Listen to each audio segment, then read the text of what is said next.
बिस्मिल्लाहिर्रहमानिर्रहीम। Job announce हुई हैं। नाज़माबाद में एक गारमेंट्स फैक्ट्री है जिसमें स्टाफ की ज़रूरत है, जिसमें इनको जो मुख्तलिफ़ पोस्ट के लिए लोग चाहिए, जिसमें अकाउंटेंट की ज़रूरत है, प्रोडक्शन मैनेजर की ज़रूरत है, मैनेजर सेल्स टैक्स की ज़रूरत है।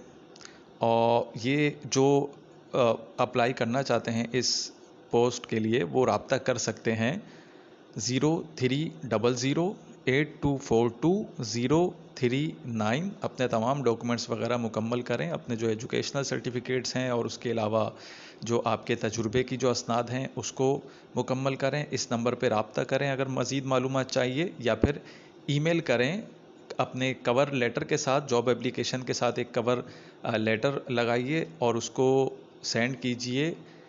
ईमेल एड्रेस है myous1@hotmail.com।